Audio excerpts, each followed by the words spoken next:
Hello दोस्तों, कैसे आप सभी लोग। मैं सोम चौधरी आप सभी का एसकेसी डिफेंस एकेडमी के यूट्यूब चैनल पे एक बार फिर से स्वागत करता हूं। और मैं लेके आ गया हूं आज आपके लिए स्टैटिक जीके का एक नया टॉपिक। दोस्तों, इससे पहले की जो भी अपनी क्लासेज हो चुकी हैं, आई होप आप सभी ने उन क्लासेज का रिवीजन कर लिया होगा।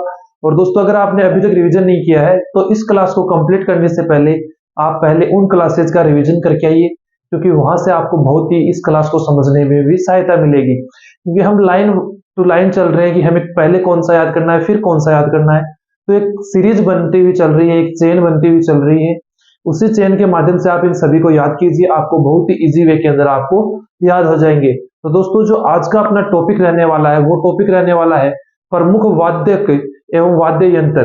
भारत के जितने भी वाद्य यंत्र है, जैसे सितार हो गया, बांसुरी हो गई, तबला हो गया, ढोलक हो गया, इस प्रकार के जितने भी वाद्य यंत्र हैं उन सभी के बारे में हम डिस्कस करेंगे। और उनसे रिलेटेड उनके वादक कौन है, प्रमुख वादक कौन है, कि उनको बजाने वाले कौन है, उनको यूज में कौन कौन से जो प्रसिद्ध व्यक्ति हैं जो आपके एग्जाम में पूछे जाते हैं उनके बारे में हम डिस्कस करने वाले हैं। तो दोस्तों, जो ये टॉपिक है ये बहुत ही इंपॉर्टेंट है। आप एसएससी का कोई भी एग्जाम ले लीजिए, वहां पे आपको इस टॉपिक से एक क्वेश्चन जरूर देखने को मिलता है। और दोस्तों, एसएससी बिल्कुल होशियार हो चुकी है अभी और सतर्क हो चुकी है। एसएससी ऐसे नहीं पूछती कि तबले से किसका संबंध है, वो पूछेगी कि निम्न में से तबले का संबंध किससे नहीं है। तो आपको तबले के जितने भी वादक हैं वो याद होने चाहिए।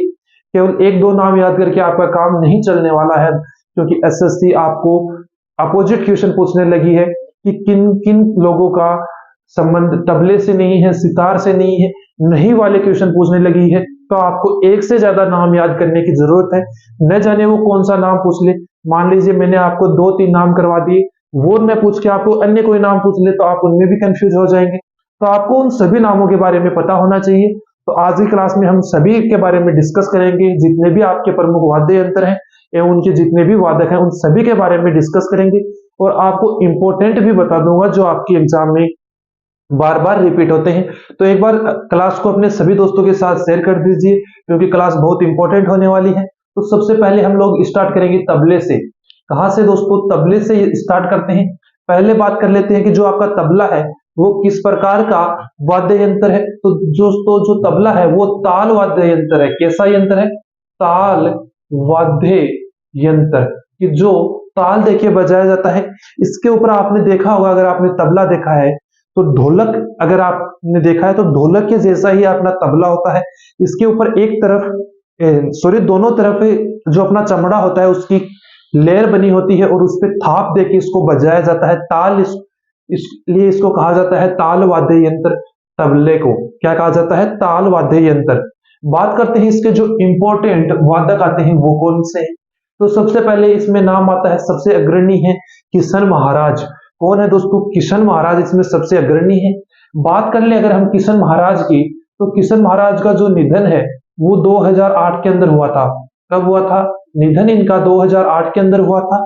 एक इनसे इंपॉर्टेंट फैक्ट और पूछा जाता है कि भारत के ऐसे कौन से तबला वादक हैं जिन्हें सबसे कम उम्र में पद्म विभूषण मिला और पद्म भूषण मिला। तो दोस्तों, ये है किशन महाराज। इनको पद्म भूषण और पद्म भूषण और पद्म विभूषण दोनों मिल चुके हैं। और सबसे कम उम्र में पाने वाले वादक हैं, सबसे कम उम्र में पद्म भूषण पाने वाले वादक कौन है दोस्तों? किशन महाराज। और 2008 में इनका निधन हो चुका था। नेक्स्ट बात करते हैं जाकिर हुसैन की। तो जाकिर हुसैन का नाम भी बहुत ही सुर्खियों में रहता है। तबला वादक का जब भी नाम लिया जाता है तो किशन महाराज के साथ जाकिर हुसैन का, अल्लाह रखा खां का नाम लिया जाता है। बात कर ले हम जाकिर हुसैन और अल्लाह रखा खां की। इसकी बात करें जाकिर हुसैन और अल्लाह रखा खां की, तो ये दोनों क्या है? बाप और बेटे का इनका रिलेशन है।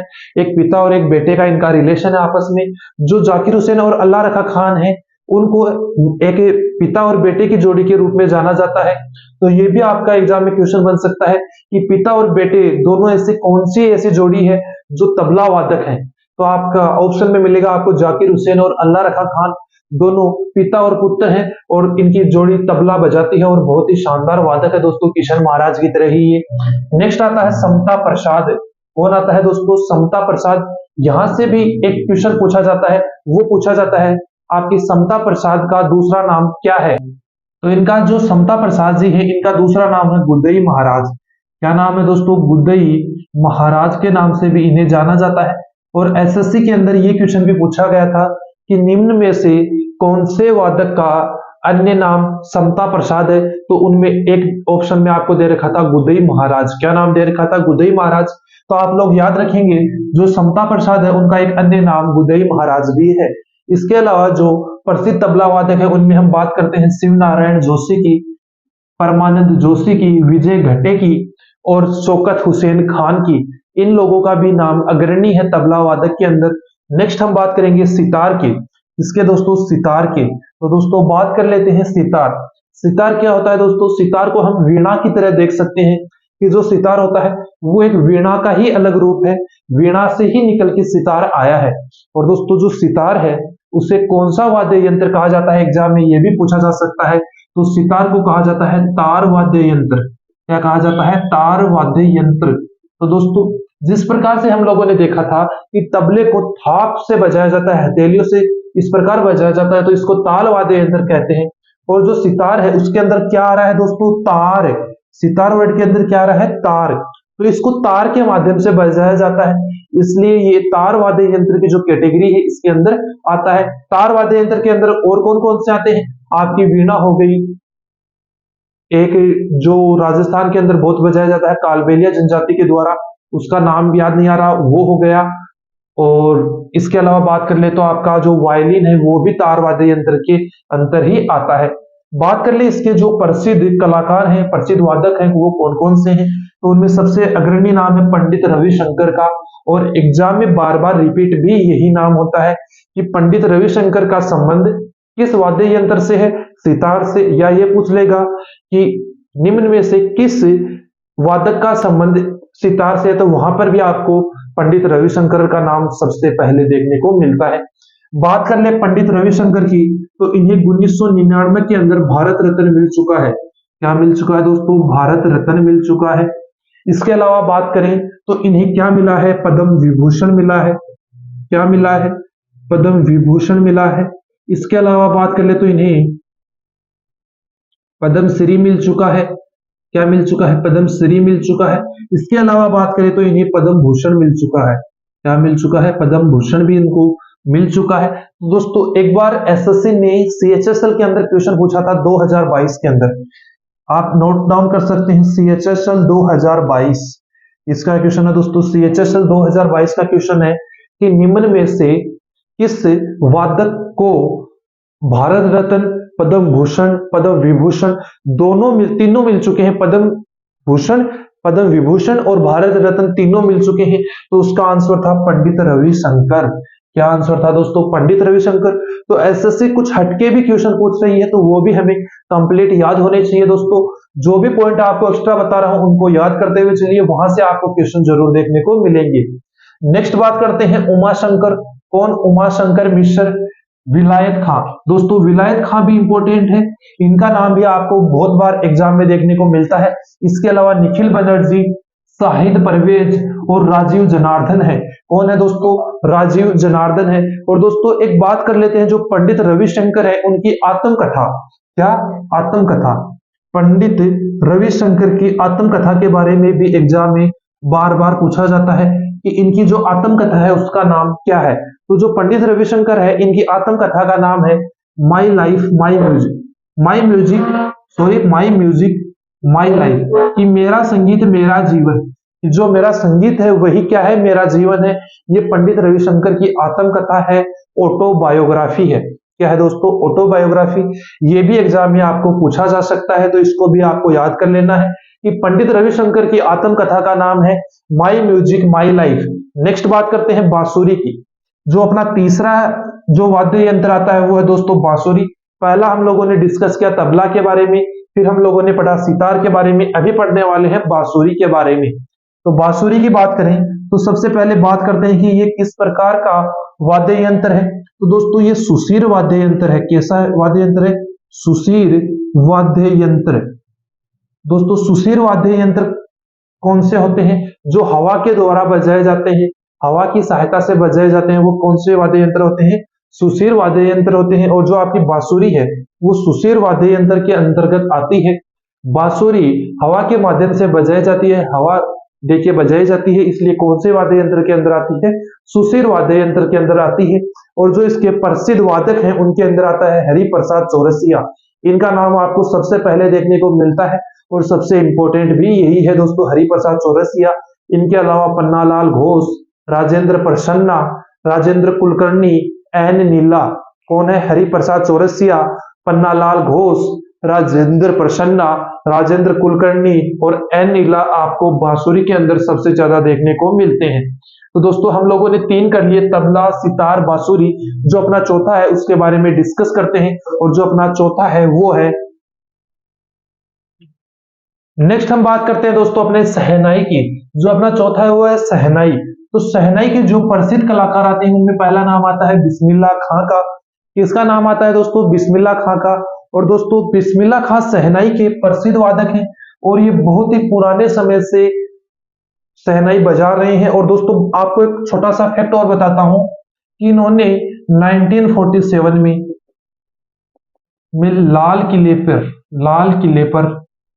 लाल किले पर जवाहरलाल नेहरू के समय में शहनाई बजाई थी। उस समय प्रोग्राम के अंदर 15 अगस्त का प्रोग्राम था। 15 अगस्त 1947 को बिस्मिल्लाह खान ने ही शहनाई कहां पे बजाई थी दोस्तों? लाल किले पर बजाई थी। एक और बात, 2 फैक्ट और है दोस्तों कि इनको चारों प्रमुख पुरस्कार मिल चुके हैं। चारों प्रमुख पुरस्कार मिल चुके हैं। अभी बात करते हैं चारों प्रमुख पुरस्कार कौन से। सबसे पहले भारत रत्न।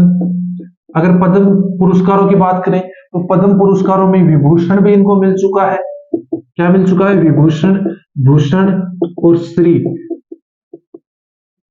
ये चारों पुरस्कार इनको मिल चुके हैं। कौन कौन से? भारत रत्न, पद्म विभूषण और पद्म श्री। ये चारों पुरस्कार इनको मिल चुके हैं और भारत के एकमात्र हैं। इनके अलावा अभी मैंने आपको बताया था कि पंडित रविशंकर, क्या बताया था? पंडित रविशंकर, उनको 3 पुरस्कार मिल चुके हैं। उनको क्या नहीं मिला हुआ है? पद्म श्री नहीं मिला हुआ है। उनको भारत रत्न मिला है, पद्म विभूषण मिला और पद्म भूषण मिला है। और जो बिस्मिल्लाह खान है शहनाई वादक, इनको चारों पुरस्कार मिल चुके हैं। नेक्स्ट बात कर रहे हैं तो अली अहमद, हुसैन खान, दयाशंकर जगन्नाथ और बागेश्वरी कम्मर। कौन? बागेश्वरी कम्मर हमें शहनाई वादक के अंदर देखने को मिलती है। और एक फैक्ट आपको यहां से देखने को मिलेगा और एग्जाम में पूछा जा सकता है कि एकमात्र शहनाई वादक महिला, क्या? एकमात्र महिला कौन है दोस्तों?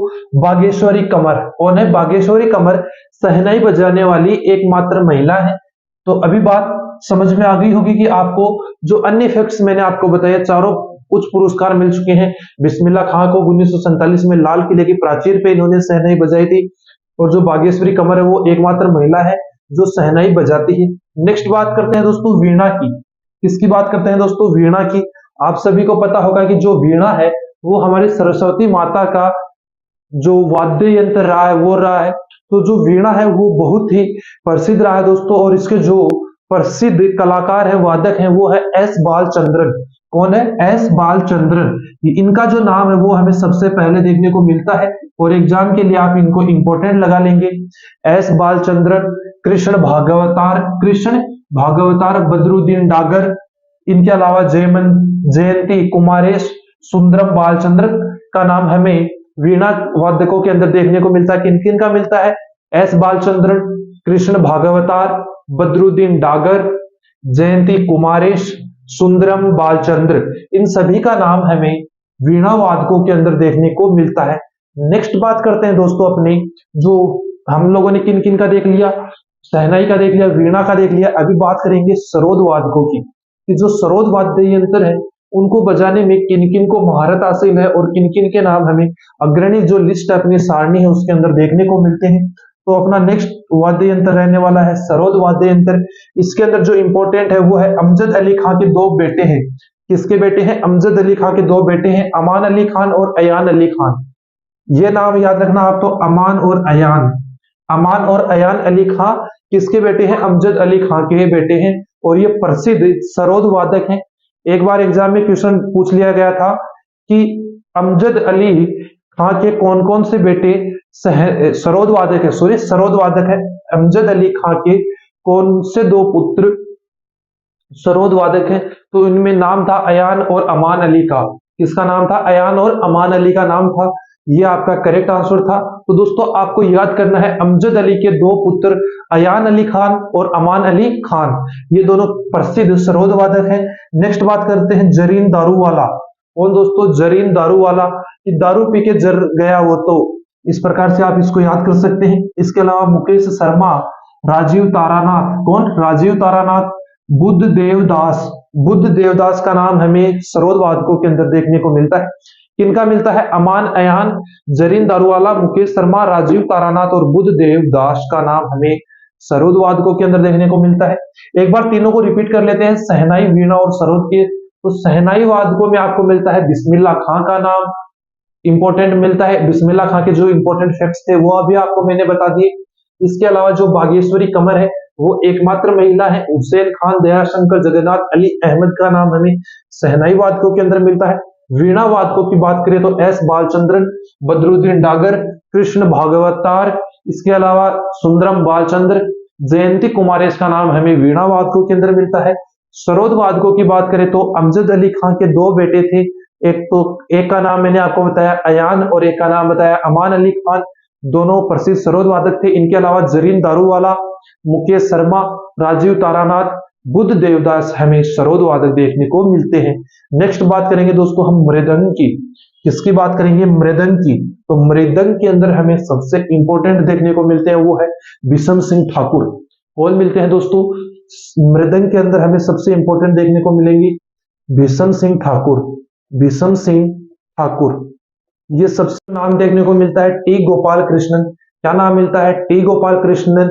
इनके अलावा पालधर रघु ठाकुर, विषम सिंह, मैंने आपको बता दिया कि सबसे इंपॉर्टेंट नाम है। के शिवरामन भी बहुत इंपॉर्टेंट है दोस्तों। और लास्ट नाम है रजना स्वामीनाथन। किसका नाम हमें देखने को मिलता है मृदंग के अंदर? रजना स्वामीनाथन। सबसे इंपॉर्टेंट जो है वो आपको याद करना है ठाकुर विषम सिंह सरोद के अंदर, सॉरी मृदंग के अंदर कौन सा याद करना है? ठाकुर विषम सिंह आपको याद करना है। नेक्स्ट जो आपका वाद्य यंत्र आता है वो आता है दोस्तों वायलिन। कौन सा आता है दोस्तों? वायलिन। और वायलिन में जो इंपॉर्टेंट है उनके नाम है दोस्तों डॉक्टर एन राजन और संगीत राजन।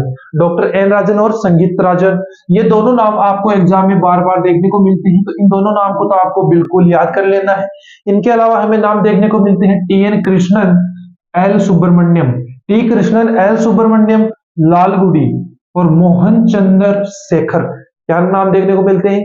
T N Krishnan, L Subramaniam, Lalgudi, Mohanan Chandra Sekhar, doctor N Rajan और संगीत राजन हमें देखने को मिलते हैं। किसके अंदर दोस्तों? वायलिन के अंदर हमें देखने को मिलते हैं। वायलिन में आपको सबसे ज्यादा याद करने हैं डॉक्टर एन राजन और संगीत राजन। ये दो नाम आपको बिल्कुल याद करने हैं क्योंकि ये दो नाम आपको बार बार आपके एग्जाम में पूछे जाते हैं। इनके अलावा बात करें संतूर वादकों की। इसकी बात करें दोस्तों संतूर वादकों की, तो संतूर वादकों में सबसे पहले हमें नाम देखने को मिलता है शिव कुमार शर्मा का। किसका नाम मिलता है? शिव कुमार शर्मा का। आप शिव कुमार शर्मा को अच्छी तरीके से जानते होंगे। हाल ही के अंदर 2022 के अंदर इनका निधन हुआ था और ये बहुत चर्चा के अंदर रहे थे। दोस्तों जो शिव कुमार शर्मा है इनका जो संबंध है वो लखनऊ, सॉरी दोस्तों वो मैं बिरजू महाराज की बातें बताने लगे आपको, लेकिन जो शिव कुमार शर्मा है उनका निधन भी 2022 के अंदर हुआ। बहुत ही इंपॉर्टेंट आपको देखने को मिलते हैं संतूर वादकों के अंदर। नेक्स्ट हम बात करते हैं तो वो आते हैं भजन सोपोरी। कौन आते हैं दोस्तों? भजन सोपोरी। दोस्तों जो अभी आपको नेक्स्ट जो मैं 4 से 5 करवाने वाला हूं उनमें आपको 2 से 3 नाम या ज्यादा से ज्यादा 4 नाम देखने को मिलेंगे, तो आपको सभी नाम याद करने हैं। कोई भी नाम आपको बिल्कुल भी छोड़ना नहीं है क्योंकि आपको कहीं से भी एग्जाम के अंदर देखने को मिल सकता है। तो देखिए संतूर में हमने किन किन के नाम देखे? शिव कुमार शर्मा और भजन सोपोरी। इसके नाम देखे भजन सोपोरी और शिव कुमार शर्मा, दोनों ही संतूर वादक इंपॉर्टेंट। नेक्स्ट बात करते हैं दोस्तों रुद्र वीणा की। तो दोस्तों रुद्र वीणा में हमें नाम देखने को मिलते हैं उस्ताद सादिक अली खां।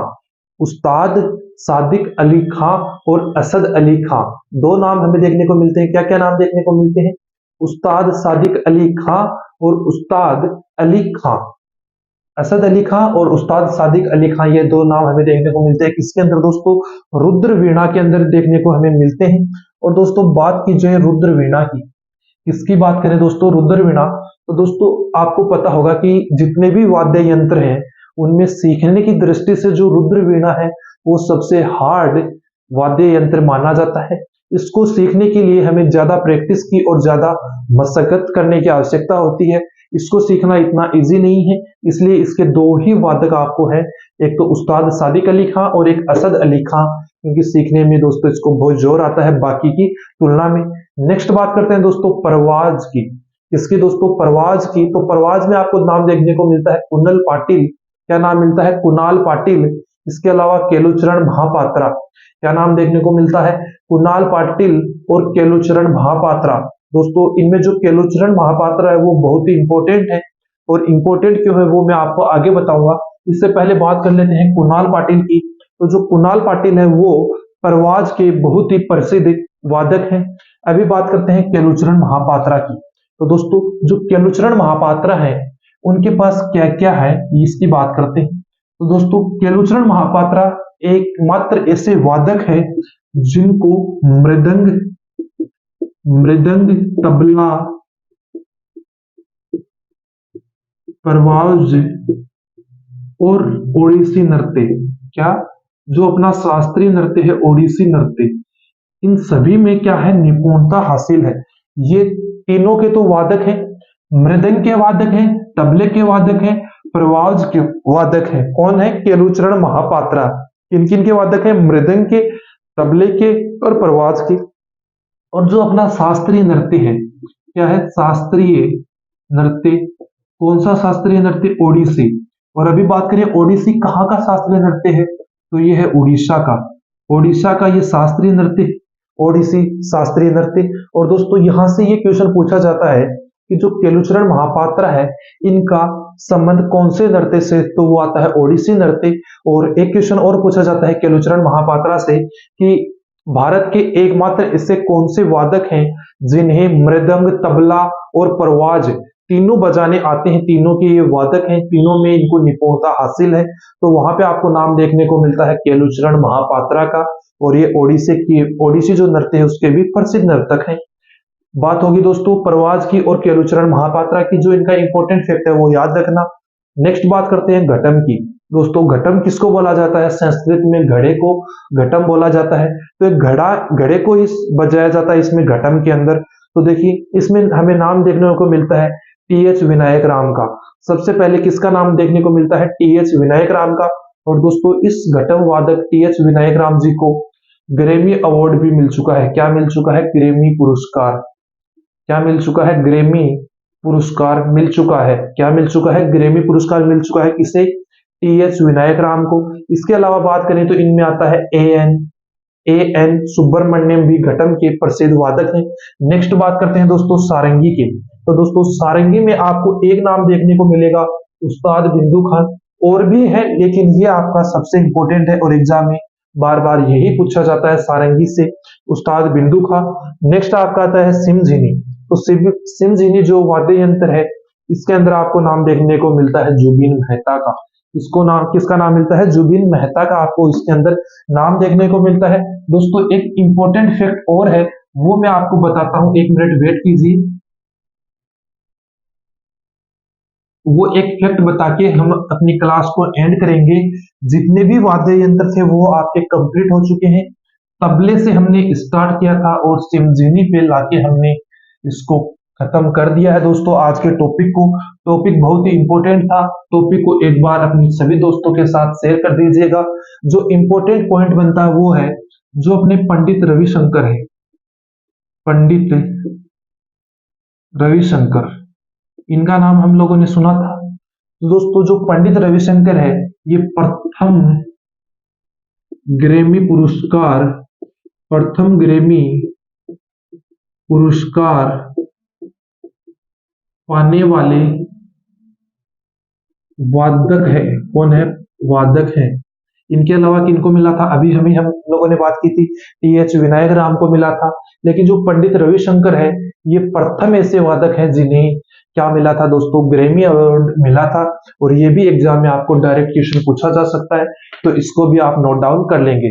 तो दोस्तों इसी के साथ अपना प्रमुख वादक एवं वाद्य यंत्र की क्लास जो है वो कंप्लीट होती है। और अगर आपको क्लास पसंद आई तो अपने सभी दोस्तों के साथ शेयर कीजिए, एक प्यारा सा कमेंट कीजिए कि आपको क्लास कैसी लगी। तो दोस्तों मिलते हैं अगली क्लास में, तब तक के लिए जय हिंद जय भारत।